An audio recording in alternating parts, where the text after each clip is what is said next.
नमस्कार, आप सभी का बहुत बहुत स्वागत है मेरे इस YouTube चैनल में।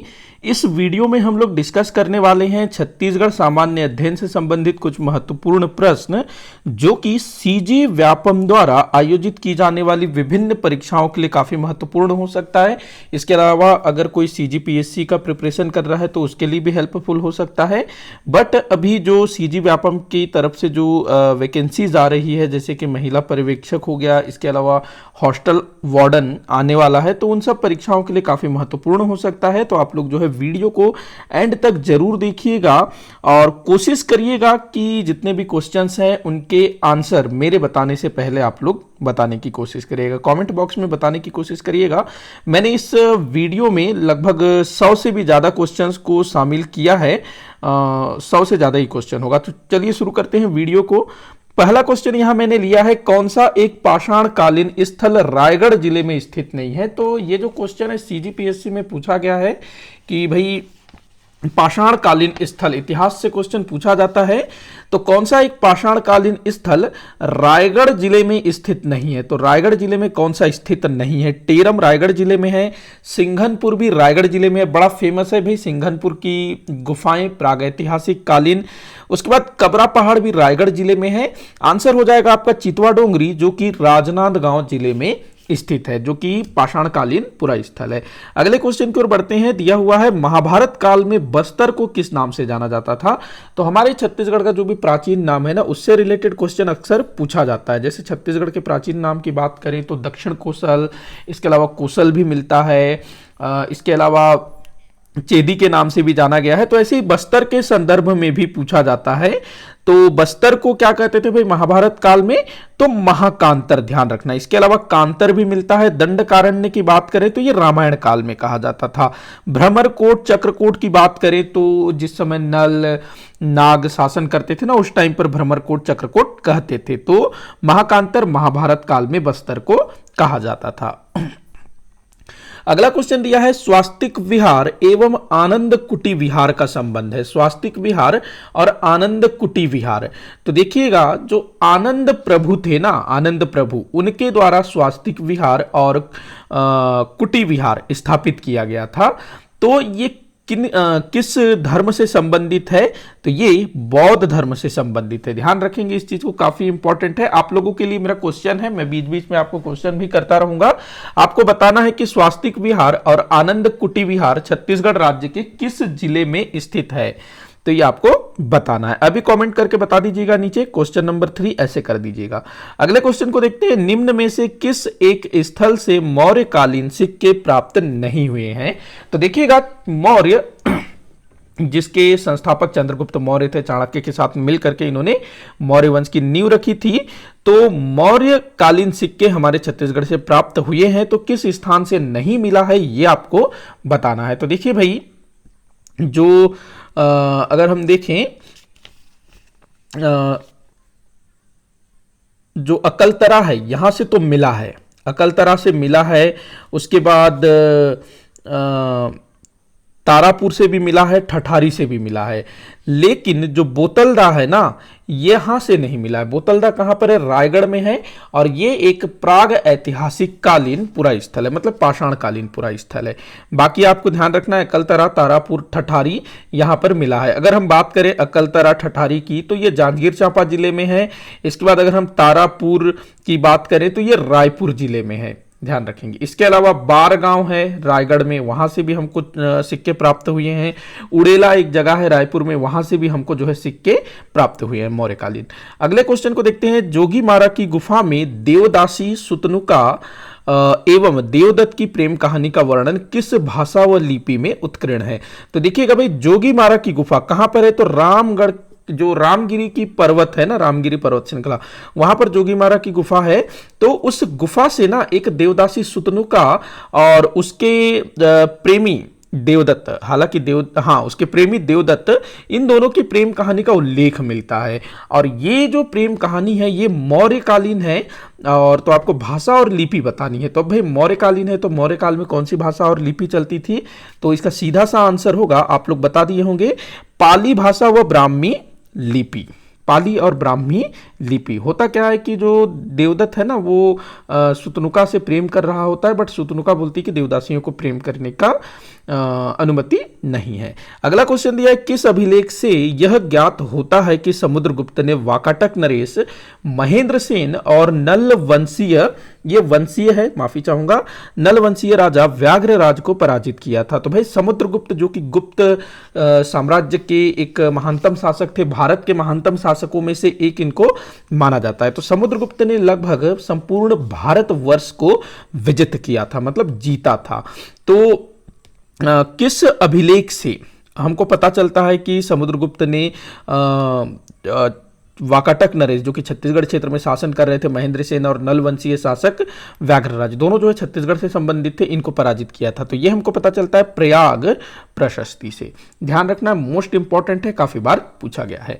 अगला क्वेश्चन दिया है, महाकवि कालिदास किस वाकाटक शासक के काल में छत्तीसगढ़ आए थे? तो महाकवि कालिदास जी भी ना छत्तीसगढ़ आए हुए थे, ऐसा हमको ज्ञात होता है। जो भी पुरातात्विक अवशेष है उनके आधार पर, जो भी साहित्यिक पुरातात्विक अवशेष है उनके अनुसार। तो एक शासक हुए वाकाटक वंश के, नाम था उनका प्रवरसेन। ध्यान रखेंगे, इसके समय में कालिदास जी जो है छत्तीसगढ़ की यात्रा पर आए थे। आप लोग बताइएगा कि महाकवि कालिदास जी किस शासक के राजकवि थे। अगला क्वेश्चन को देखते हैं, नल वंश के विषय में क्या सही नहीं है? शुरू में मैंने इतिहास के क्वेश्चन लिए हैं, आगे चल करके आपको संस्कृति और भूगोल वगैरह से भी क्वेश्चन मिलेंगे, वन संपदा, काफी सारी चीजों से, जनजाति से भी। तो नल वंश के विषय में क्या सही नहीं है, देखते हैं। नल वंश जो कि बस्तर क्षेत्र में शासन करते थे, नल शासक। तो देखते हैं, वास्तविक संस्थापक वराहराज था। तो यहां पहला कथन जो है बिल्कुल सही हो जाएगा, पढ़ते जाइएगा मेरे साथ। भवदत्त वर्मन ने वाकाटक नरेश नरेंद्र सेन को पराजित किया था। तो देखो यहां बोल रहा है कि भवदत्त वर्मन ने वाकाटक नरेश नरेंद्र सेन को पराजित किया था, बिल्कुल सत्य कथन है ये। तीसरा कथन दिया हुआ है, अर्थपति भट्टारक ने वाकाटक नरेश पृथ्वी सेन को परास्त किया था। तो यहां पर ये जो कथन है ये गलत हो जाएगा, क्योंकि यहां उल्टा हुआ था। ये सही है, ये सही है, ये गलत है। यहां उल्टा हुआ था क्योंकि जो पृथ्वी सेन है ना, इसने अर्थपति भट्टारक जो कि नल वंश का शासक था, इसको पराजित किया था, इसको हराया था। तो ये वाला कथन जो है गलत होगा। अगला दिया है, इनकी राजधानी पुष्करी थी। जी हाँ भाई, पुष्करी जो कि वर्तमान समय की जो भोपालपट्टनम है उसको पुष्करी माना जाता है, बीजापुर जिले में भोपालपट्टनम। अगला दिया हुआ है, विलास तुंग ने सिरपुर का लक्ष्मण मंदिर बनवाया। तो भाई सिरपुर का जो लक्ष्मण मंदिर है इसको बनवाया है महाशिवगुप्त बालार्जुन ने। विलास तुंग ने बनवाया है राजीव लोचन मंदिर को, जो कि राजिम में है। तो ये कथन भी जो है गलत हो जाएगा। तो यहां पर आपका 3 और 5 जो है गलत हो रहा है। तो आप लोग देख लीजिए, कूट में जो द है यही आपका उत्तर होगा। बढ़ते हैं आगे अगले क्वेश्चन की तरफ।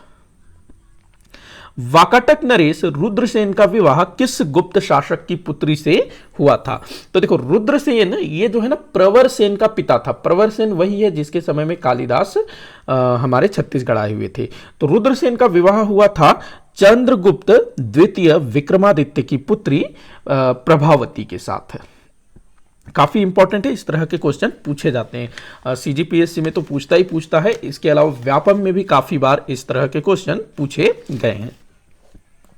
अगले क्वेश्चन को देखते हैं, महाशिवगुप्त बालार्जुन के विषय में क्या सही नहीं है? महाशिवगुप्त बालार्जुन, देखते हैं भाई कौन थे महाशिवगुप्त बालार्जुन। तो पांडु वंश के शासक थे। छत्तीसगढ़ का एक महत्वपूर्ण राजवंश रहा है पांडु वंश, तो उसके शासक थे महाशिवगुप्त बालार्जुन। देखते हैं कौन सा कथन सही नहीं है, जो गलत है ना, सही नहीं है, उसको हमको पहचानना है। इसका शासनकाल दक्षिण कोसल के इतिहास का स्वर्ण काल कहलाता है, बिल्कुल सही है भैया पहला कथन।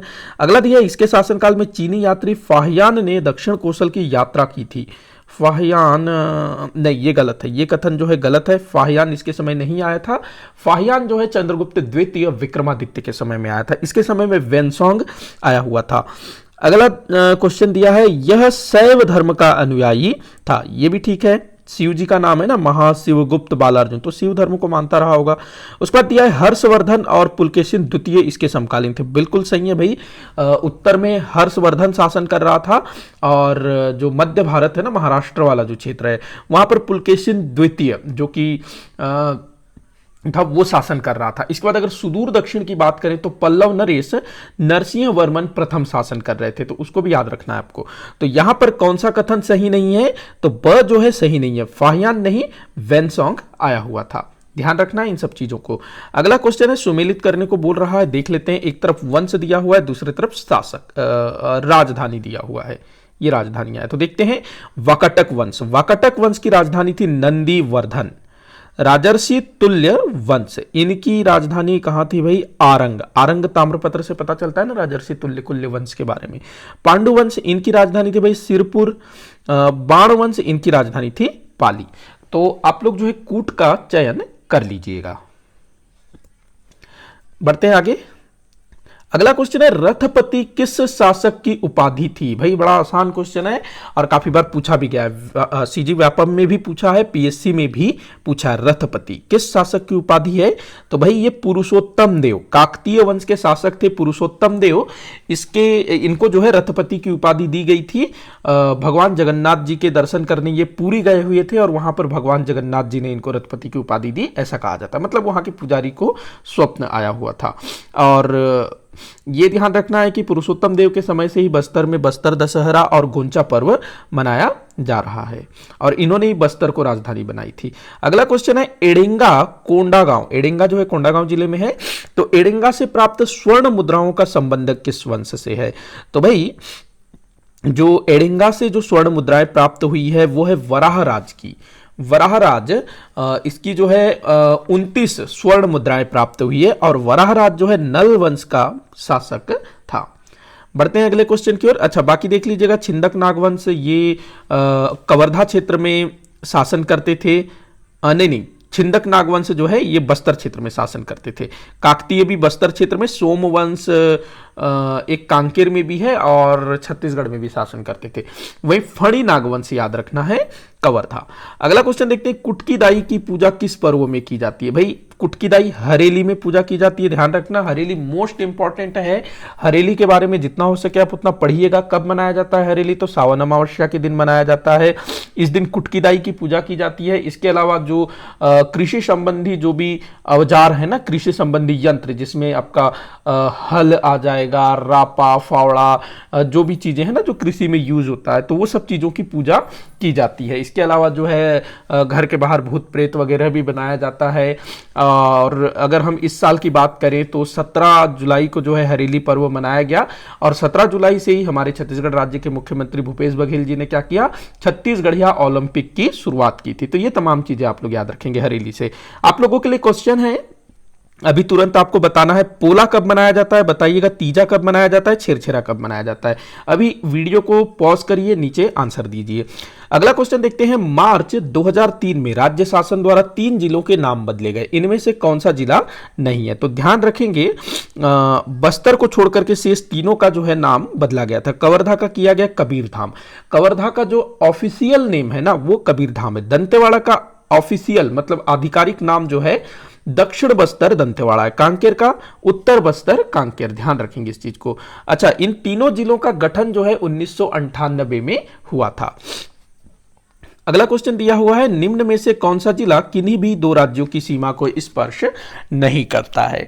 तो देखिएगा यहां से अगर हम बात करें जसपुर की तो झारखंड और उड़ीसा को स्पर्श करता है। बीजापुर जो है महाराष्ट्र और मध्य प्रदेश को स्पर्श करता है। राजनांदगांव की बात बीजापुर जो है महाराष्ट्र और आंध्र प्रदेश, माफी चाहूंगा मैं, ये महाराष्ट्र और आंध्र प्रदेश को स्पर्श करता है।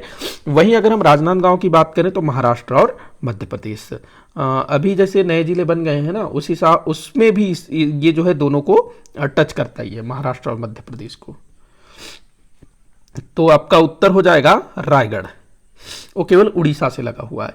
अगला क्वेश्चन देखते हैं, 2012 में अस्तित्व में आए 9 जिले किन जिलों को पुनर्गठित करके बनाया गया था। सीधा सीधा आपको यह पूछ रहा है कि 2012 में कितने जिलों को अलग करके नए जिले बनाए गए थे, पुनर्गठित किया गया था। तो देखिएगा रायपुर से बनाया गया था भाई। रायपुर से कौन कौन से जिले बनाए गए थे, गरियाबंद और बलौदाबाजार। राजनांदगांव से नहीं बनाया गया था, राजनांदगांव से नहीं था, रायगढ़ से नहीं था, बस्तर से बनाया गया था कोंडागांव, कांकेर से नहीं बनाया गया था, दुर्ग से बनाया गया था बालोद और बेमेतरा, सरगुजा से सूरजपुर और क्या बनाया गया था, एक बलरामपुर। दंतेवाड़ा से बनाया गया था सुकमा। धमतरी से भी नहीं बनाया गया था, बिलासपुर से बनाया गया था मुंगेली। तो आप लोग जो है कूट देख सकते हो, 3 4 6 7 8 10, 1 4 1 4 6, तो यहाँ पर है 1 4 6 1 4 6 7 8 10, तो ये आपका उत्तर होगा। आगे बढ़ते हैं अगले क्वेश्चन की तरफ। नवा बिहान योजना का संबंध है, तो अभी जो महिला सुपरवाइजर, जो महिला पर्यवेक्षक का जो एग्जाम होगा उससे के लिए इंपॉर्टेंट हो सकता है क्वेश्चन। नवा बिहान योजना जो है ना, महिला उत्पीड़न से संबंधित है, जो कि छत्तीसगढ़ के महिला एवं बाल विकास विभाग द्वारा संचालित है। अगला क्वेश्चन दिया है, राज्य गठन के समय क्या सही नहीं है। तो भाई ये आपको ध्यान में रखना है कि जिस समय छत्तीसगढ़ राज्य का गठन हुआ था ना, उस समय कौन क्या था। अगर हम बात करें प्रधानमंत्री की, तो अटल बिहारी वाजपेयी जी थे, बिल्कुल सही है। राष्ट्रपति KR नारायणन थे, ये भी बिल्कुल सही है। उप प्रधानमंत्री लाल कृष्ण आडवाणी, ये गलत है, क्योंकि लाल कृष्ण आडवाणी जी है ना 2002 से 2004 तक उप प्रधानमंत्री थे। मतलब कि जिस समय छत्तीसगढ़ राज्य अस्तित्व में आया उस समय उप प्रधानमंत्री जैसा कोई भी पद नहीं था। लाल कृष्ण आडवाणी उस समय गृह मंत्री हुआ करते थे, ध्यान रखेंगे, ये गृह मंत्री थे। मध्य प्रदेश के मुख्यमंत्री थे दिग्विजय सिंह, और हमारे छत्तीसगढ़ राज्य के प्रथम मुख्यमंत्री कौन हुए, अजीत जोगी। तो आंसर हो जाएगा आपका स, ये जो है सही नहीं है। अगला क्वेश्चन दिया है, निम्न में से कौन महाशिवगुप्त बालार्जुन का समकालीन नहीं था। तो भाई पीछे मैंने बताया था, एक क्वेश्चन आया था ना, तो पुलकेशिन द्वितीय है, हर्षवर्धन है, नरसिंह वर्मन प्रथम है। अब भाई समुद्रगुप्त की बात करें तो ये तो 4वीं शताब्दी का है, और जो हर्षवर्धन है, पुलकेशिन द्वितीय, नरसिंह वर्मन प्रथम, महाशिवगुप्त बालार्जुन, ये लोग 7वीं सदी के हैं। तो समुद्रगुप्त इनका समकालीन नहीं है। अगला क्वेश्चन दिया है, तुर्की का संबंध किस पर्व से है। भाई बड़ा इंपॉर्टेंट क्वेश्चन है। गोंचा, बस्तर का जो गोंचा होता है ना, इससे संबंधित है तुर्की। गोंचा कब मनाया जाता है, तो श्रावण मास के शुक्ल पक्ष द्वितीया को मनाया जाता है। गोंचा अभी अभी मनाया गया था ना, काफी बार पूछा गया है, ध्यान रखेंगे। बस्तर दशहरा बस्तर में मनाते हैं, 75 दिन तक चलता है, ध्यान रखना। नवाखानी बस्तर क्षेत्र में मनाया जाता है भादो माह में। जैसे छत्तीसगढ़ में पोला मनता है ना, वैसे बस्तर क्षेत्र में नवाखानी। मेघनाथ पर्व ये गोंड जनजाति द्वारा मनाया जाता है, ध्यान रखेंगे सब चीज को। अगला क्वेश्चन दिया है, सुमेलित करने को बोल रहा है, देख लेते हैं भाई। एक तरफ जनजाति दिया है, दूसरी तरफ उनके पारंपरिक कार्य देखते हैं।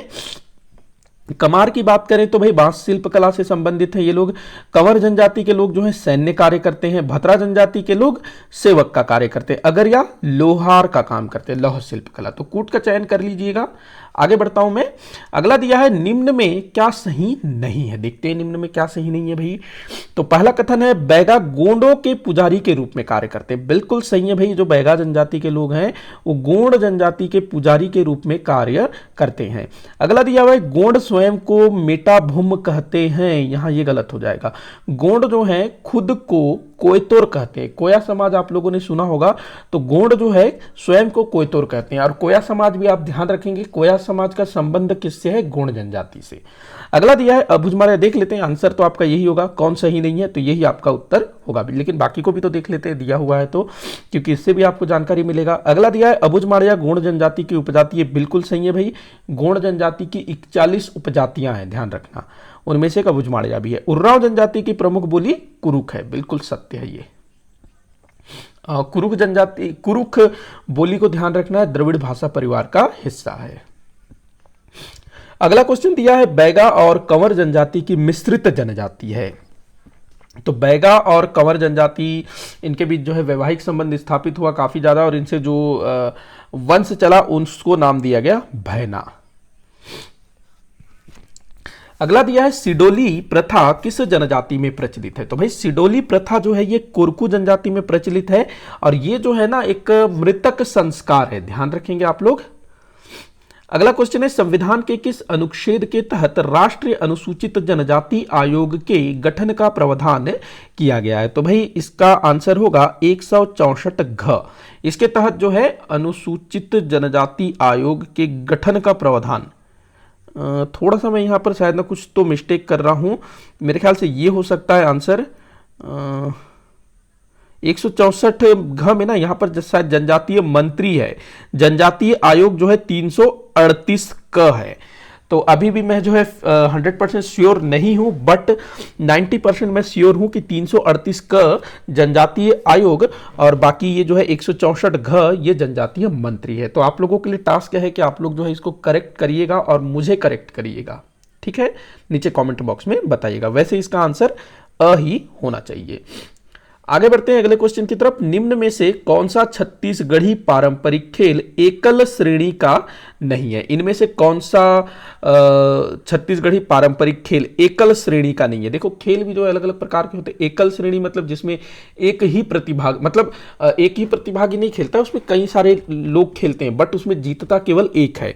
एक होता है दलीय, जिसमें ग्रुप में खेलते हैं, जैसे क्रिकेट हो गया, बास्केटबॉल हो गया, फुटबॉल हो गया, ये ग्रुप वाले होते हैं ना, जिसको दलीय बोलते हैं। तो अगर हम गेड़ी की बात करें तो ये एकल श्रेणी का है। गेड़ी दौड़ होता है ना, तो उसमें काफी सारे लोग पार्टिसिपेट करते हैं, पर जीतता कोई एक है। तो उसमें इंडिविजुअल कोई एक व्यक्ति भी भाग ले सकता है ना गेड़ी दौड़ में। क्रिकेट खेलना है तो उसमें कहां से एक व्यक्ति भाग लेगा, उसको 11 की टीम चाहिए ना। बिल्लस की बात करें तो इसको भी एक ही मतलब खेल सकता है, मतलब एक जो प्रतिभागी है वो भी भाग ले सकता है, अकेला भी खेलेगा। अकेला नहीं, बहुत सारे लोग मिलकर खेलेंगे, बट अकेला प्रतिभागी जीतेगा। पिट्ठुल की बात करें तो इसको ग्रुप में खेला जाएगा, दलीय खेल है ये। फुगड़ी भी जो है एकल है, ध्यान रखेंगे। तो पिट्ठुल जो है दलीय खेल है, ध्यान रखना है। अभी जो छत्तीसगढ़ ओलंपिक आयोजित किया जा रहा है ना, तो उसमें एकल दलीय इस टाइप से जो है कंपटीशन करवाया जा रहा है। अगला क्वेश्चन दिया है, कौन सी एक वेरियर एल्विन की रचना नहीं है? तो वेरियर एल्विन की रचना कौन सी नहीं है भाई? काफी इंपॉर्टेंट क्वेश्चन है। वेरियर एल्विन की जितनी भी रचनाएं हैं सब आपको ध्यान में रखना है। The Baigas, the Gaur, the Agaria. इसके अलावा एक और रचना है इनकी, the Maria Gonds, Muria and their ghotul, Muria and their ghotul. तो वो भी जो है वेरियर एल्विन की रचना है। बात करें इसकी the Maria God's of Bastar, ये इनकी रचना नहीं है, ध्यान रखना। ये जॉर्ज ग्रियर्सन इनके द्वारा लिखा गया है। तो इनकी चौथी रचना को ध्यान रखना है, मुड़िया एंड देयर घुटुल। घुटुल के ऊपर लिखा है इन्होंने, वेरियर एल्विन ने, जो कि एक नर्तक शास्त्री थे, मतलब जनजातियों पर रिसर्च करने वाले व्यक्ति। तो the Maria God's of Bastar किसकी रचना है? George Grierson. अगले क्वेश्चन को देखते हैं, शहीद वीर नारायण सिंह का संबंध किस जनजाति से है? तो भाई बिंझवार जनजाति से इनका संबंध था। शहीद वीर नारायण सिंह जी, जो कि 1857 की क्रांति में इन्होंने भाग लिया था और अंग्रेजों की हालत खराब करके रख दी थी। अगले क्वेश्चन की ओर बढ़ते हैं, द ट्राइबल इकोनॉमी किसकी रचना है? The tribal economy. तो भाई ये जो ट्राइबल इकोनॉमी है, ये दयाशंकर नाग द्वारा लिखा गया है जनजातियों पर। अगला दिया है, रहचुली क्या है? रहचुली, तो भाई रहचुली क्या है? तो ये एक झूला है, ध्यान रखना। जो गांव देहात में जो बाजार लगता है ना, उसमें जो झूला लगता है ना, लकड़ी के पट्टों वट्टों से वो लोग झूला बनाते हैं। एक तरह से जो आकाश झूला होता है ना, उसका आप बोल सकते हो देसी वर्जन, रहचुली इसको बोला जाता है, झूला, रहचुली। आगे बढ़ते हैं अगले क्वेश्चन की तरफ। बैगा जनजाति का संकेंद्रण किस क्षेत्र में है? तो भाई मैकल पर्वत श्रेणी में, जो अपना राजनांदगांव, कवर्धा, बिलासपुर, मुंगेली वाला जो एरिया है, वहां पर जो है बैगा जनजाति का संकेंद्रण देखने को मिलता है। अगला क्वेश्चन दिया, राज्य में निवास करने वाली जनजातियों में सबसे पिछड़ी जनजाति कौन सी है? तो यहां पर अबुझमाड़िया जनजाति को सबसे पिछड़ी जनजाति मानी जाती है, बहुत ज्यादा, पिछड़ों से भी पिछड़ी। अगला क्वेश्चन दिया है, कौन सा एक सुमेलित नहीं है? देखते हैं भाई कौन सा एक सुमेलित नहीं है। तो ये एक तरफ जनजाति दिया है और एक तरफ उनके द्वारा किया जाने वाला कृषि कार्य। तो देखते हैं, बैगा जनजाति, बेवार, ठीक है भाई, बेवार बैगा जनजाति द्वारा जो कृषि किया जाता है ना। अच्छा देखो, होता क्या है कि जो जनजातीय लोग हैं ना, वो स्थानांतरित कृषि करते हैं, स्थान बदल बदल करके, क्योंकि उनको खेती करना आता नहीं है, और प्लस वो लोग जो है किसी प्रकार के खाद, उर्वरक, इन सब चीज़ों का यूज नहीं करते हैं।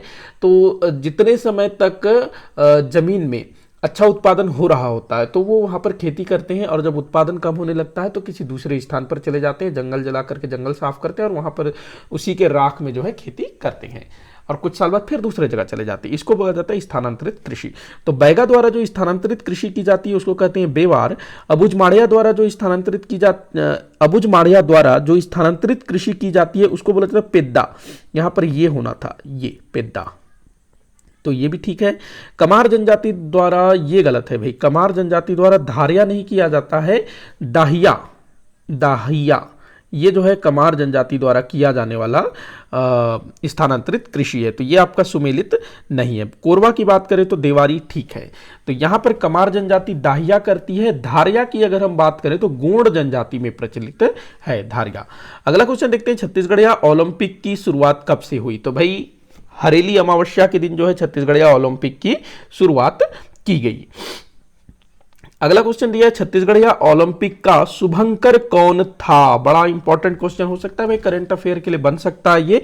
तो बछरू को जो है शुभंकर बनाया गया था, ध्यान रखना, ऐसे क्वेश्चन पूछे जा सकते हैं। अभी चाहे आप महिला पर्यवेक्षक की तैयारी कर रहे हैं, जितने भी गर्ल्स है अगर महिला पर्यवेक्षक की तैयारी करें तो उनके लिए इंपॉर्टेंट हो सकता है। इसके अलावा जो हॉस्टल वार्डन आने वाला है तो उसके लिए इंपॉर्टेंट हो सकता है। सीजीपीएससी व्यापम वगैरह के लिए भी इंपॉर्टेंट हो सकता है। अगला क्वेश्चन दिया है, निम्न में से किनका बाल्यकाल महात्मा गांधी के सानिध्य में व्यतीत हुआ था? बड़ा अच्छा क्वेश्चन है। तो देखिएगा, अभी ये नाम बड़ा फेमस है, Swami Atmanand. Swami Atmanand English medium school, Swami Atmanand Hindi medium school, Swami Atmanand अंग्रेजी माध्यम महाविद्यालय, इस तरह से ओपन हो रहा है ना। तो जो स्वामी आत्मानंद जी हैं, इनके बचपन का नाम तुलेंद्र था और इनके पिता जो है ना गांधी जी के वर्धा आश्रम में रहा करते थे और उन्हीं के साथ जो है बालक तुलेंद्र भी वहां रहते थे। तो गांधी जी के साथ उनको अच्छा समय व्यतीत करने का मौका मिला था। ध्यान रखेंगे इन चीज को। आप लोग मुझे बताइएगा कि स्वामी आत्मानंद जी का हमारे प्रदेश के मुख्यमंत्री भूपेश बघेल जी से क्या संबंध रहा है। अगला क्वेश्चन देखते हैं, निम्न में से कौन से पर्व अमावस्या के दिन मनाया जाता है? तो भाई कौन से पर्व अमावस्या के दिन मनाया जाता है? देखते हैं, हरेली अभी मनाया गया सावन अमावस्या को। पोला की बात करें तो ये भादो अमावस्या में मनाया जाता है। दीपावली की बात करें तो कार्तिक अमावस्या को मनाया जाता है। छेरछेरा की बात करें तो ये जो है पौष पूर्णिमा, ये पूर्णिमा को मनता है, तो ये आपका नहीं होगा। बाकी 1, 2, 3 ये तीनों जो हैं अमावस्या के दिन मनाते हैं। हरेली श्रावण मास में, पोला भाद्रपद मास में, दीपावली कार्तिक मास में। तो ध्यान रखेंगे, इस तरह से घुमावदार क्वेश्चन पूछे जा सकते हैं। तो 1, 2, 3 आपका आंसर होगा ब। अगला क्वेश्चन दिया, सुमेलित करने को बोल रहा है, देखते हैं। तो एक तरफ जो है कुछ त्योहार दिए हैं, ये कृषि से संबंधित पर्व हैं और यहाँ जितने भी पर्व हैं ना ये सब बस्तर अंचल में मनाया जाता है। देखते हैं, तो बीज बोहनी दिया हुआ है। बीज बोहनी जो है फसल बोने के पूर्व, जब बीज बोया जाता है ना, फसल बोने के पूर्व ही तो बीज बोएंगे ना, तो पहला बिल्कुल सही है, बीज बोने के पूर्व मनाते हैं। मतलब अच्छा सुमेलित करना है ना, तो ठीक है, ए का जो है 1 हो जाएगा। दियारी, दियारी की बात करें तो ये फसल कटने के बाद मनाया जाता है दियारी। अमुस की बात करें, दियारी एक प्रकार का दीपावली होता है। अमुस की बात करें तो फसल बोने के बाद, बस्तर अंचल में जो हरेली है ना वो अमुस के रूप में मनाया जाता है। नवाखानी की बात करें तो फसल पकने के बाद, जैसे पोला मनाया जाता है वैसे ही नवाखानी। तो आपका कूट क्या हो जाएगा भाई, 1, 4, 2, 3, 1, 4, 2, 3, ये जो है आपका कूट होगा। आंसर देख लीजिए, 1, 4, 2, 3 द आपका उत्तर होगा। अगला क्वेश्चन दिया है, छत्तीसगढ़ के वर्तमान राज्यपाल कौन है? तो भाई वर्तमान राज्यपाल कौन है? अनुसुईया उइके, ये जो है इनका कार्यकाल खत्म हो गया। और अभी कौन है राज्यपाल? तो विश्वभूषण हरिचंदन। ध्यान रखेंगे। अगले क्वेश्चन को देखते हैं, किस जनजातीय समूह में मयारी नामक पंचायत स्थापित है? तो मयारी नामक पंचायत कहाँ स्थापित है भाई? काफी इंपॉर्टेंट है। तो मयारी नामक जो पंचायत है ये कोरवा जनजाति, 1 मिनट, मयारी नामक जो पंचायत है ये कोरवा जनजाति में प्रचलित है। हाँ, इसमें भी थोड़ा सा मैं कंफ्यूज हो रहा हूँ, माफी चाहूंगा।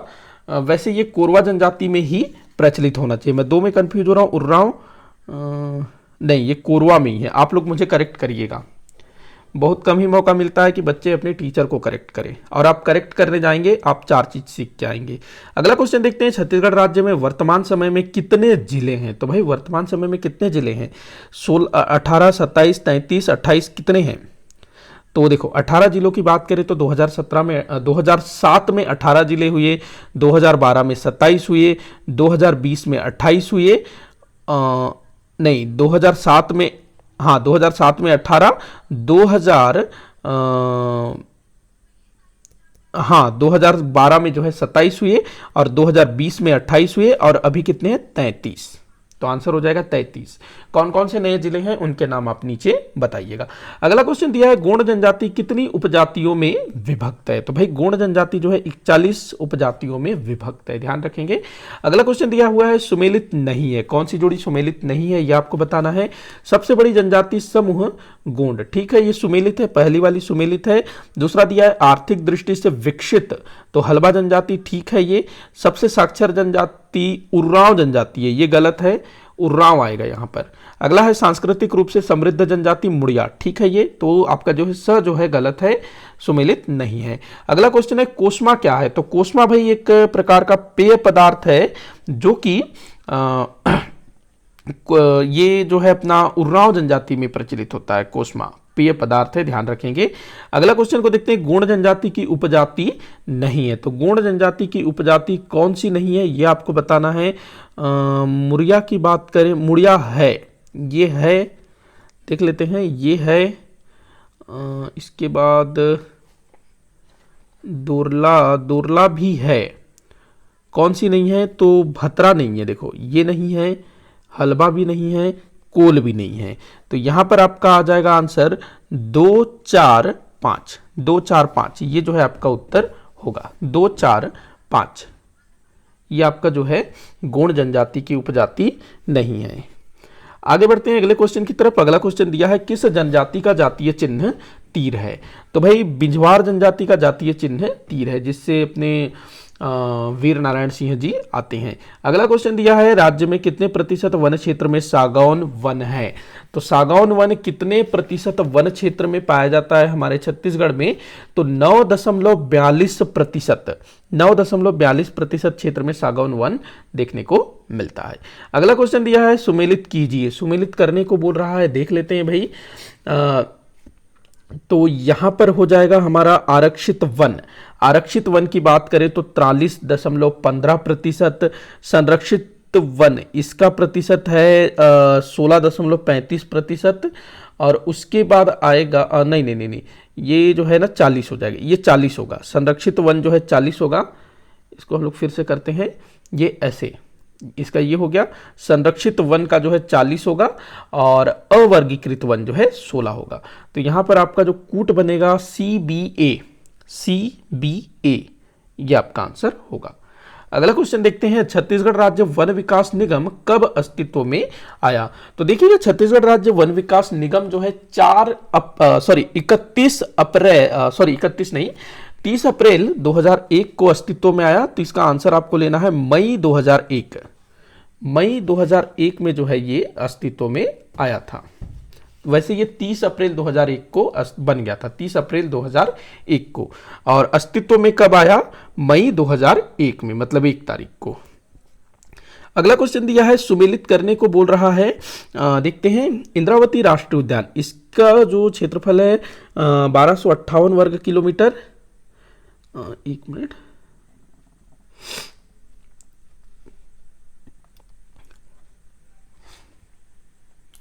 1258 वर्ग किलोमीटर इंद्रावती राष्ट्रीय उद्यान का। गुरु घासीदास राष्ट्रीय उद्यान की बात करें तो 1441 वर्ग किलोमीटर। कांगेर घाटी राष्ट्रीय उद्यान की बात करें तो 200 वर्ग किलोमीटर। तो आप लोग कूट का मिलान कर लीजिएगा। अगले क्वेश्चन को हम देखते हैं, कोटमसर गुफा किस राष्ट्रीय उद्यान में स्थित है। बड़ा इंपॉर्टेंट क्वेश्चन हो सकता है, काफी बार पूछा गया है। तो कोटमसर गुफा जो है कांगेर घाटी राष्ट्रीय उद्यान में स्थित है, कोटमसर गुफा। अगला क्वेश्चन देखते हैं, सुमेलित करने को बोला जा रहा है। इसमें एक तरफ जो है अभ्यारण्य दिया हुआ है, दूसरी तरफ उसका क्षेत्रफल दिया हुआ है। तो आपको जो है मिलान करना है कि कौन सा अभ्यारण्य कितने वर्ग किलोमीटर का है। तो देखते हैं, बादलखोल अभ्यारण्य की बात करें तो 105 वर्ग किलोमीटर है। भैरमगढ़ अभ्यारण्य की बात करें तो ये लगभग 139 वर्ग किलोमीटर है। उसके बाद गोमरडा की बात करें तो 278 वर्ग किलोमीटर है। उदंती की बात करें तो 250 या इससे हल्का सा कम होना चाहिए, बट CGPSC ने 250 लिया है, जैसा लिया था मैंने वैसा लिखा है। तो यहाँ पर आप लोग देख लीजिएगा, कूट का मिलान करेंगे CADB, तो कूट देख लीजिएगा और आंसर टिक करिएगा। अगला क्वेश्चन है, कौन सा एक सुमेलित नहीं है। देखते हैं कौन सा सुमेलित नहीं है। पहाड़ी मैना की बात करें जो हमारे छत्तीसगढ़ राज्य की राजकीय पक्षी है, इंद्रावती राष्ट्रीय उद्यान में पाई जाती है। बायोस्फीयर रिजर्व, अचानक मार अभ्यारण्य ठीक है। सर्वाधिक वन भैंसा, ये वाला आपका गलत हो जाएगा, उदंती अभ्यारण्य नहीं है। भैंसा दरहा ये कांगेर घाटी राष्ट्रीय उद्यान में है, जहां मगरमच्छों का संरक्षण किया जाता है। अगला क्वेश्चन है पामेड़ वन्य जीव अभ्यारण्य किस जिले में है? तो भाई ये अपना बीजापुर जिले में है। पामेड़ वन्य जीव अभ्यारण्य कहां पर है? बीजापुर जिले में। अगला क्वेश्चन दिया है कौन सा एक छत्तीसगढ़ में टाइगर रिजर्व नहीं है? छत्तीसगढ़ में 4 टाइगर रिजर्व हो गए हैं, ध्यान रखना है। पहला तो इंद्रावती राष्ट्रीय उद्यान है, उसके बाद सीता नदी और उदंती अभ्यारण्य, ये जो है 2009 में बनाए गए थे। उसके बाद अचानक मार अभ्यारण्य, इसको भी जो है टाइगर रिजर्व बनाया गया 2009 में। 12वां पारा जो है टाइगर रिजर्व नहीं है। चौथा टाइगर रिजर्व है गुरु घासीदास राष्ट्रीय उद्यान। अगला क्वेश्चन है कौन सा एक सुमेलित नहीं है? देखते हैं। तितली पार्क कांगेर घाटी राष्ट्रीय उद्यान ठीक है। ये कानन पेंडारी बिलासपुर में है, ये बिलासपुर में है भाई। कुटरू गेम सेंचुरी बीजापुर में है, नंदनवन रायपुर में है। तो कानन पेंडारी कहां पर है? बिलासपुर में। आगे बढ़ते हैं अगले क्वेश्चन की ओर। कौन सा एक मगरमच्छ संरक्षण स्थल नहीं है? हमारे छत्तीसगढ़ में 3 स्थल है जहां पर मगरमच्छों का संरक्षण किया जाता है। एक तो कोटनी सोनार में, जो कहां पर है? जांजगीर चांपा जिले में है। जाटलूर नदी नारायणपुर जिले में, यहां पर भी किया जाता है। भैंसा दरहा जो कि बस्तर जिले के कांगेर घाटी राष्ट्रीय उद्यान में, इन तीनों स्थलों में मगरमच्छ का संरक्षण किया जाता है। भैंसाधार यहां नहीं किया जाता है। अगला क्वेश्चन है चरण पादुका वितरण योजना का संबंध है? तो बड़ा सिंपल है, चरण पादुका वितरण योजना तेंदुपत्ता संग्रहण से संबंधित है। जो तेंदुपत्ता संग्राहक है ना, उनको चरण पादुका मतलब चप्पल जूता दिया जाता है। अगला क्वेश्चन है कुटुमसर गुफा को उजागर करने का श्रेय किसे जाता है? कुटुमसर गुफा को खोजने का श्रेय तो ये जाता है डॉक्टर शंकर तिवारी को, क्योंकि जो कुटुमसर गुफा है ना वो भूगर्भित गुफा है, जमीन के अंदर स्थित है। तो इसको खोजने का श्रेय जो है डॉक्टर शंकर तिवारी इनको दिया जाता है। तो ये मोस्ट इंपॉर्टेंट है, इस तरह की चीजें जो है अक्सर पूछा जाता है।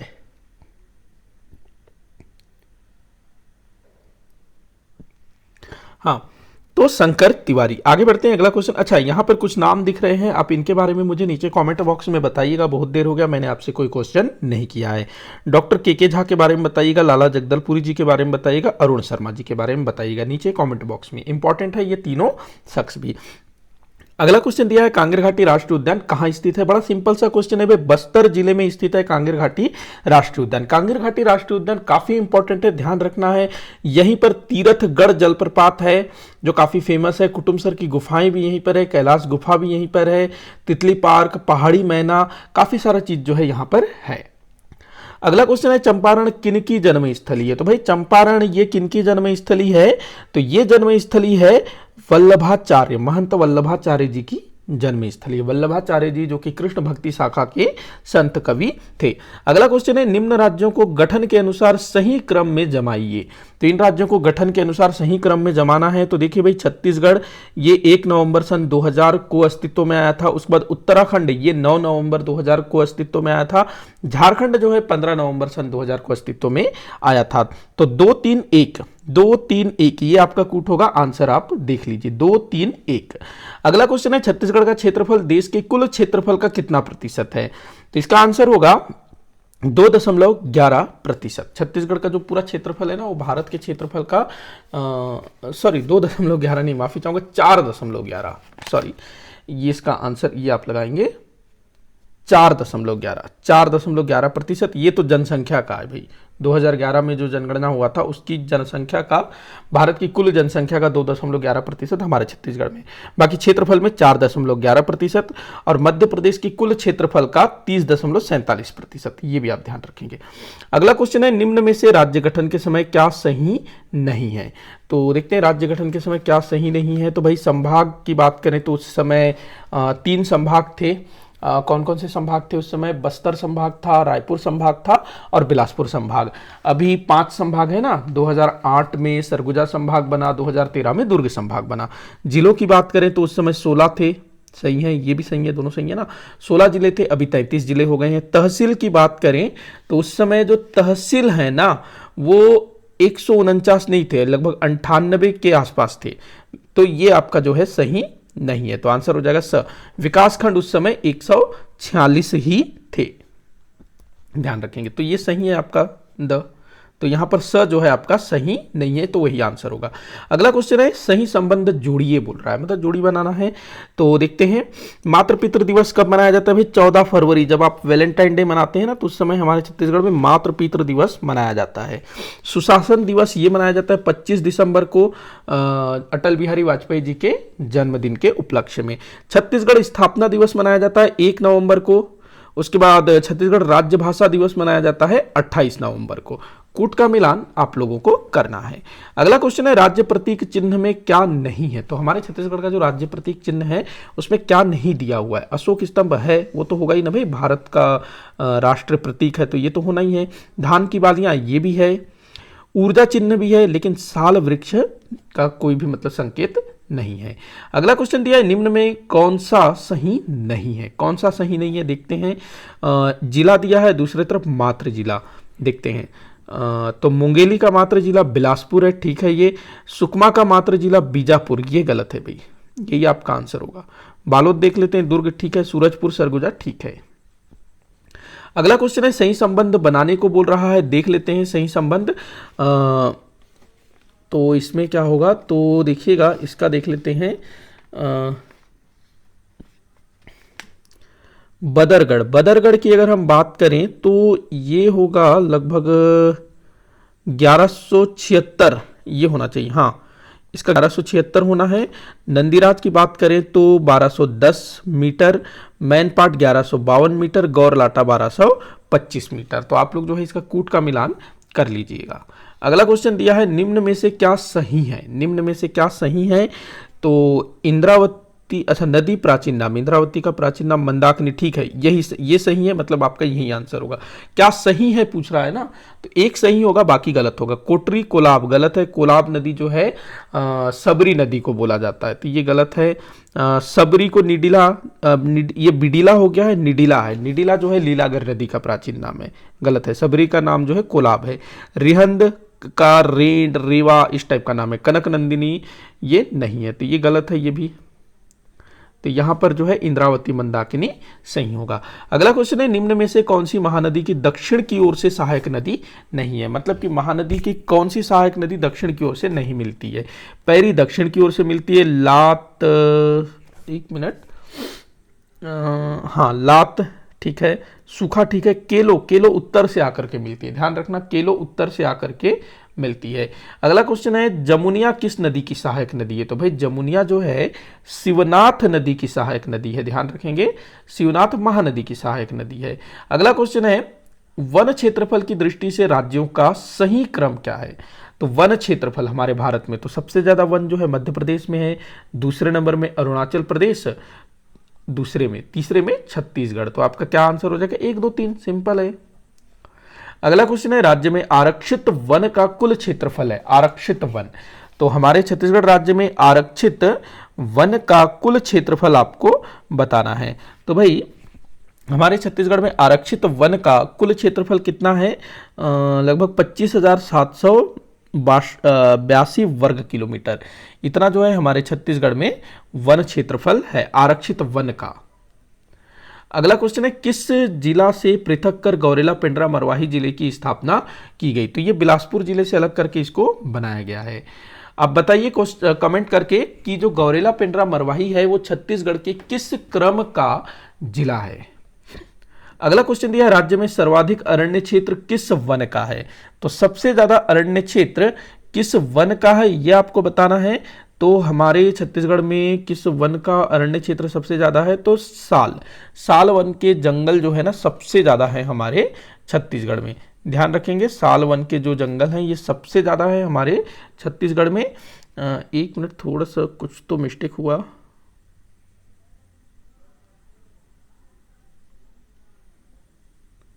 ठीक।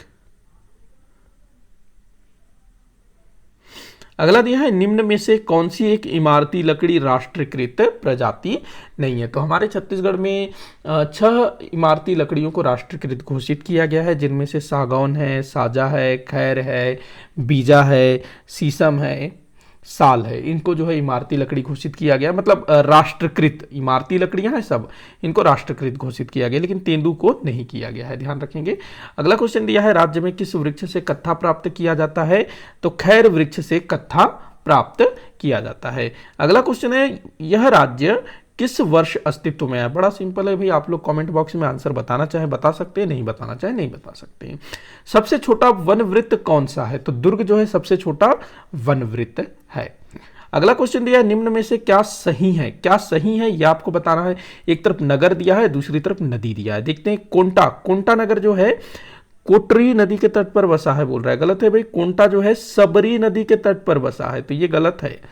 कोंडागांव इंद्रावती, ये गलत है। कोंडागांव जो है नारंगी नदी के तट पर बसा है। रायगढ़ केलो, ये सही है। बिलासपुर हसदेव, बिलासपुर जो है अरपा नदी के तट पर बसा है। कमेंट करके बताइएगा कि रायपुर किस नदी के तट पर बसा है। अगला क्वेश्चन दिया है, तीरथगढ़ जलप्रपात किस नदी पर स्थित है? तो ये जो है ना मुनगा बहार नदी पर स्थित है, ध्यान रखेंगे। मुनगा बहार नदी जो कि कांगेर नदी की सहायक नदी है, कांगेर नदी जो है सबरी नदी की सहायक नदी है, और सबरी नदी जो है गोदावरी नदी की सहायक नदी है। तो तीरथगढ़ जलप्रपात मुनगा बहार नदी पर स्थित है। अगला क्वेश्चन दिया है, खुड़िया परियोजना को किस और नाम से जाना जाता है? खुड़िया परियोजना बड़ा इंपॉर्टेंट है भाई। तो खुड़िया परियोजना को जो है राजीव गांधी परियोजना के नाम से भी जाना जाता है, जो कि मनियारी नदी में स्थापित है। अगला क्वेश्चन है, सीकासार परियोजना में जल विद्युत उत्पादन क्षमता है? तो सीकासार परियोजना जो कि पैरी नदी में है, इसमें जो है 3.5 मेगावाट के 2 यूनिट लगा हुआ है, तो टोटल 7 मेगावाट विद्युत यहां पर उत्पादन किया जाता है। अगला क्वेश्चन है, मोगरा बैराज किस नदी पर निर्मित है? तो भाई शिवनाथ नदी में निर्मित है मोगरा बैराज। अगला क्वेश्चन है, किस मिट्टी का स्थानीय नाम मटासी है? तो देखो, हमारे छत्तीसगढ़ में जो लाल पीली मिट्टी है ना, इसको मटासी कहते हैं, ध्यान रखेंगे। काली मिट्टी को जो है यहां पर कन्हार कहा जाता है। आगे देखते हैं, राज्य का सबसे बड़ा वो लंबा पाट प्रदेश है, तो इसका आंसर लिया गया है जसपुर पाट। ये सबसे लंबा और सबसे बड़ा पाट प्रदेश है। अगला देखते हैं, सुमेलित नहीं है, कौन एक सुमेलित नहीं है? जिला दिया है, जिला मुख्यालय दिया है। देखते हैं, कोरिया जिले का जिला मुख्यालय बैकुंठपुर ठीक है, बस्तर का जगदलपुर ठीक है, जांजगीर चांपा का ना चांपा नहीं जांजगीर है, जांजगीर और चांपा 2 अलग अलग शहर है, ध्यान रखना है। सरगुजा का अंबिकापुर ठीक है। अगला क्वेश्चन दिया है, 1998 में 9 नए जिलों का गठन किया गया, कौन सा जिला 2 जिलों के कुछ क्षेत्रों को मिलाकर बनाया गया? तो भाई वो जिला है कवर्धा। कवर्धा जब बनाया गया ना, तो आधा बिलासपुर से लिया गया और आधा जो है राजनांदगांव का क्षेत्र लिया गया और इसको बनाया गया कवर्धा। अगला क्वेश्चन है, राज्य पुनर्गठन अधिनियम 1956 द्वारा छत्तीसगढ़ को नवगठित राज्य मध्य प्रदेश का अंग बनाया गया। तब छत्तीसगढ़ में कितने जिले थे? तो 1956 में मध्य प्रदेश राज्य अस्तित्व में आया और छत्तीसगढ़ के क्षेत्र को मध्य प्रदेश के अंतर्गत रखा गया। तो उस समय जो है छत्तीसगढ़ क्षेत्र में 6 जिले हुआ करते थे, ध्यान रखेंगे। 6 जिले कौन कौन से? रायपुर, दुर्ग, बिलासपुर, सरगुजा, रायगढ़ और बस्तर। अगला क्वेश्चन दिया है, कौन सी जोड़ी सुमेलित है? देखना है कौन सी जोड़ी सुमेलित है। तो नगर निगम दिया है और जिला दिया है। देखते हैं, चिरमिरी, चिरमिरी बलरामपुर। भाई चिरमिरी जो है वर्तमान समय में मनेन्द्रगढ़ चिरमिरी जिले में होगा ना, तो ये गलत है।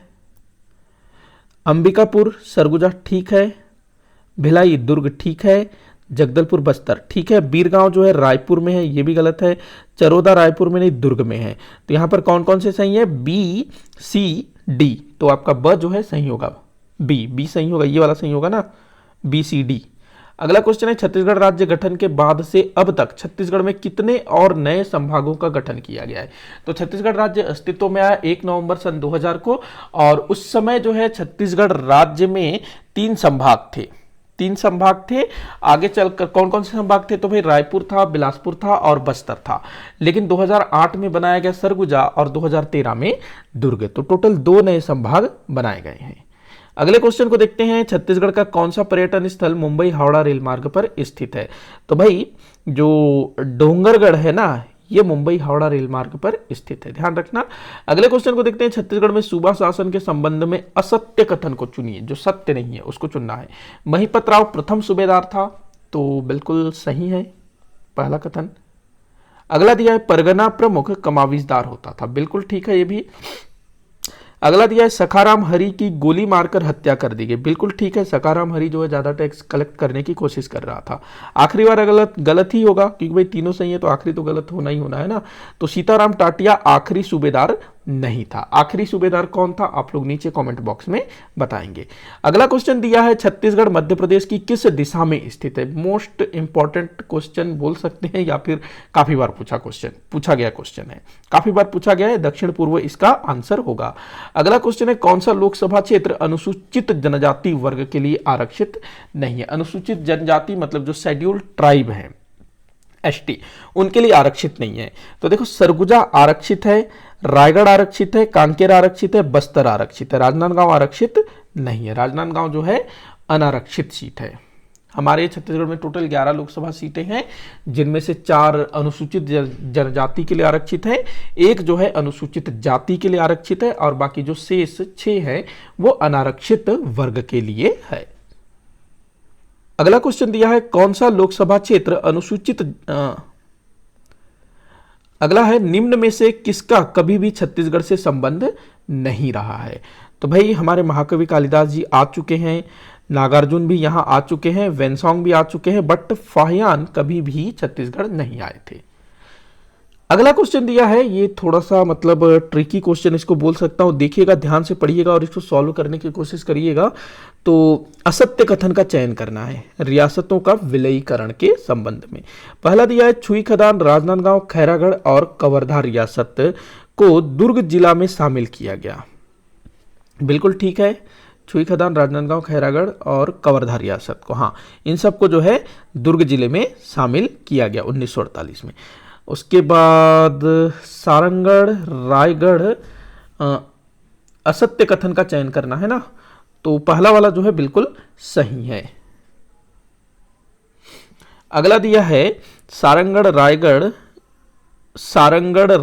व धर्मजयगढ़ रियासत को मिलाकर रायगढ़ जिला बनाया गया। सारंगढ़, रायगढ़ और धर्मजयगढ़ जिला को मिलाकर रायगढ़ जिला बनाया गया। तो यहाँ पर ना जसपुर को भी मिलाया गया था, ध्यान रखना जसपुर रियासत को भी इसमें शामिल किया गया था और रायगढ़ जिला बनाया गया। तो यहाँ पर इस कथन को हम गलत ले लेंगे। अगला दिया है शक्ति रियासत को बिलासपुर जिले में शामिल किया गया, बिल्कुल ठीक है। उसके बाद दिया चांग भकार, कोरिया, सरगुजा और जसपुर रियासत को मिलाकर के सरगुजा जिला बनाया गया। नहीं, जसपुर को इसमें शामिल नहीं किया गया, इन तीनों को मिलाकर के सरगुजा बनाया गया। तो 2 और 4 भी गलत हैं। जसपुर को रायगढ़ में शामिल किया गया। बस्तर व कांकेर रियासत को मिलाकर बस्तर जिला बनाया गया, ये भी सही है। तो यहाँ पर आपका 2 और 4 जो है गलत होगा, ये और ये गलत है, तो ये आपका उत्तर होगा ब। तो इस तरह के क्वेश्चन पूछे जाते हैं, ध्यान से सॉल्व करिएगा। बढ़ते हैं अगले क्वेश्चन की ओर। अगला क्वेश्चन दिया है 1857 की क्रांति के संबंध में क्या सही नहीं है। तो इसमें पहला है सोना खान विद्रोह का नेतृत्व वीर नारायण सिंह ने किया था, बिल्कुल सही है भाई। क्या सही नहीं है ये आपको बताना है, जो गलत है वो बताना है। कैप्टन स्मिथ ने वीर नारायण सिंह को गिरफ्तार किया था, हाँ ठीक तो है, चलो देखते हैं। हनुमान सिंह मैगजीन लश्कर के पद पर कार्यरत था, ठीक है ये भी। हनुमान सिंह ने चार्ल्स सी है ये, इलियट की हत्या की थी, ये भी सही है। तो यहाँ पर ये गलत होना चाहिए। कैप्टन स्मिथ ने वीर नारायण सिंह को देखो जो वीर नारायण सिंह थे ना, उन्होंने सरेंडर किया था, आत्मसमर्पण किया था कैप्टन स्मिथ के पास आकर के, मतलब कि कैप्टन स्मिथ ने इनको गिरफ्तार नहीं किया था। तो ये आपका कथन जो है गलत होगा और यही आपका आंसर होगा। अगला क्वेश्चन है 1905 में भौगोलिक पुनर्गठन के तहत छोटा नागपुर क्षेत्र की 5 रियासतें छत्तीसगढ़ में शामिल की गई। तो आपको बताना है कि वो रियासतें कौन सी थी। तो देखो, एक तो था कोरिया, दूसरा था चांगभकार, सरगुजा, उसके बाद उदयपुर, फिर जसपुर। इन 5 को जो है शामिल किया गया। 1, 3, 4, 5, 6 सारंगढ़ को नहीं, सारंगढ़ पहले से था, ध्यान रखेंगे। तो इन 5 को जो है शामिल किया गया। अगला क्वेश्चन देखते हैं, सरस्वती पुस्तकालय की स्थापना किसने की थी। तो भाई 1909 में ठाकुर प्यारेलाल सिंह जी ने राजनांदगांव रियासत में सरस्वती पुस्तकालय की स्थापना करी थी। अगला क्वेश्चन है कंडेल नहर सत्याग्रह के संबंध में क्या सही नहीं है, ये आपको बताना है। तो कंडेल नहर सत्याग्रह जो कि 1920 में हुआ था, तो पहला कथन है इसके नेतृत्वकर्ता पंडित सुंदरलाल शर्मा जी थे, बिल्कुल ठीक है, पहला कथन सही है। पहला कथन बिल्कुल सही है। दूसरा कथन दिया है 20 दिसंबर 1920 को गांधी जी का छत्तीसगढ़ में प्रथम आगमन हुआ, बिल्कुल ठीक है। अगला दिया है गांधी जी के आगमन के बाद अंग्रेजों ने सिंचाई कर वापस ले लिया। आगमन के बाद नहीं, आगमन से पहले ही ले लिया था, तो यही कथन गलत होगा और यही आपका आंसर होगा। अगला दिया है गांधी जी ने धमतरी में एक जनसभा को संबोधित किया, बिल्कुल ठीक है ये भी, तो स जो है आपका गलत होगा। अगला क्वेश्चन है वामन राव लाखे को लोकप्रिय की उपाधि दी गई थी। देखो, वामन राव लाखे जी ने असहयोग आंदोलन के समय अपना जो राय साहब की उपाधि है ना, उसका त्याग कर दिया था। अंग्रेजों ने दिया था इनको राय साहब, गांधी जी ने बोला भाई अंग्रेजों द्वारा दिए गए उपाधियों का त्याग करो, तो वामन राव लाखे जी ने अपनी जो उपाधि है राय साहब उसको त्याग दिया, तो जनता खुश हो गई और जनता ने इनको क्या दे दिया, लोकप्रिय की उपाधि थी, तो आंसर होगा जनता द्वारा। अगला क्वेश्चन है पंडित सुंदरलाल शर्मा द्वारा रायपुर में सत्याग्रह आश्रम की स्थापना किस आंदोलन के समय की गई थी। तो देखो, सत्याग्रह आश्रम की स्थापना हुई थी असहयोग आंदोलन के समय। क्या था इसमें, जो है सत्याग्रहियों को प्रशिक्षण दिया जाता था। अगला क्वेश्चन है छत्तीसगढ़ का प्रथम जंगल सत्याग्रह कहां हुआ था। मोस्ट इंपॉर्टेंट क्वेश्चन है, 1922 में हुआ था, ध्यान रखेंगे 1922 में सिहावा नगरी जंगल सत्याग्रह धमतरी में हुआ था। अभी तो धमतरी उस समय रायपुर जिले के अंतर्गत ही आता था, हाँ रायपुर के अंतर्गत आता था।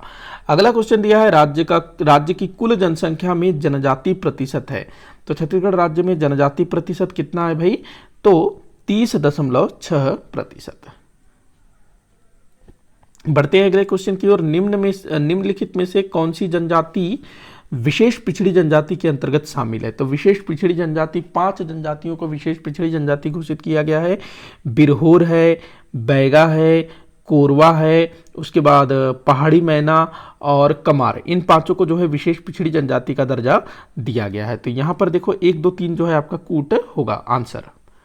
पंडो और मुड़िया इसमें शामिल नहीं है। पंडो और भुजिया को राज्य सरकार द्वारा विशेष पिछड़ी जनजाति का दर्जा दिया गया है, वो भी ध्यान रखना है आपको। अगला है बस्तर विश्वविद्यालय का नवीन नाम किन पर रखा गया है। तो बस्तर विश्वविद्यालय का नवीन नाम है भाई शहीद महेंद्र कर्मा विश्वविद्यालय। अगला क्वेश्चन है मध्य प्रांत एवं बरार में खरे मंत्रिमंडल में पंडित रविशंकर शुक्ल जी को किस विभाग का मंत्री बनाया गया था। तो इनको जो है दिया गया था शिक्षा मंत्रालय दिया गया था, और इन्होंने जो है ना विद्यामितान या शिक्षा मितान टाइप का कोई योजना शुरू किया था। अगला क्वेश्चन है सर्वाधिक जनसंख्या वाला विशेष पिछड़ी जनजाति समूह है। तो 5 विशेष पिछड़ी जनजातियां मैंने बताया था ना, अबुझमाड़िया, बिरहोर, बैगा, कमार और कोरवा। तो इनमें से जो बैगा है ना, ये सबसे अधिक जनसंख्या वाला विशेष पिछड़ी जनजाति है, ध्यान रखेंगे इस चीज को। बढ़ते हैं आगे।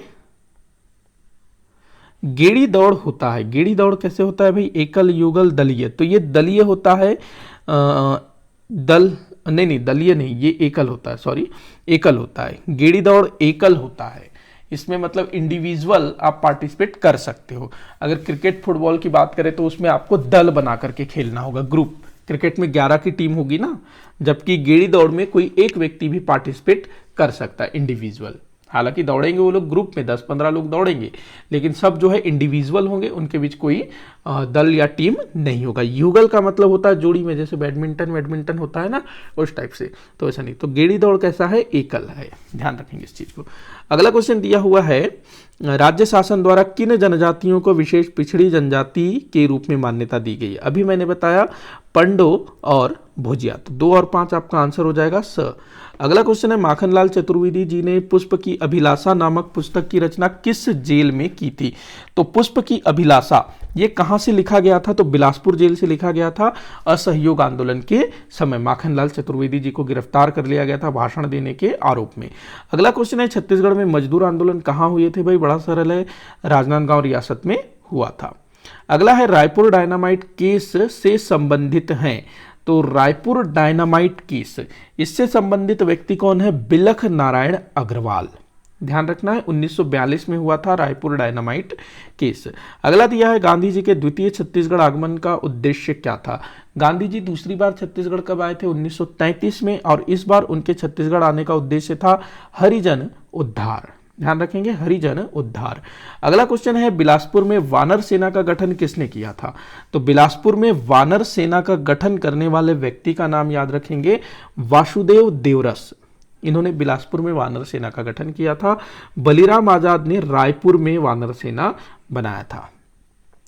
अगला क्वेश्चन है, भारत संघ में छत्तीसगढ़ के देशी रियासतों का विलय कब हुआ? तो हमारे छत्तीसगढ़ में 14 देशी रियासत थे जिनका भारत संघ में विलय हुआ 1 जनवरी 1948 को। ध्यान रखेंगे। अगला क्वेश्चन है, छत्तीसगढ़ के प्रथम व्यक्तिगत सत्याग्रही कौन थे? तो देखो, व्यक्तिगत सत्याग्रह जो है गांधी जी द्वारा 1940 के आसपास शुरू किया गया था, 1939-40 में। तो एक व्यक्ति जो है सत्याग्रह करता था, तो छत्तीसगढ़ में जो है पंडित रविशंकर शुक्ल जी को प्रथम व्यक्तिगत सत्याग्रही के रूप में चुना गया था। अगला क्वेश्चन देखते हैं, स्वतंत्रता प्राप्ति के बाद छत्तीसगढ़ किस राज्य का हिस्सा बना?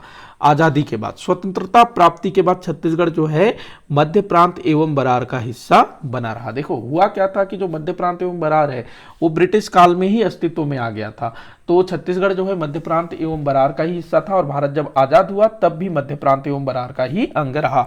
मध्य प्रदेश की बात करें तो ये 1 नवंबर 1956 को मध्य प्रदेश राज्य अस्तित्व में आया और छत्तीसगढ़ को मध्य प्रदेश का अंग बनाया गया। अगला क्वेश्चन है, छत्तीसगढ़ में जंगल सत्याग्रह किस राष्ट्रीय आंदोलन का हिस्सा था?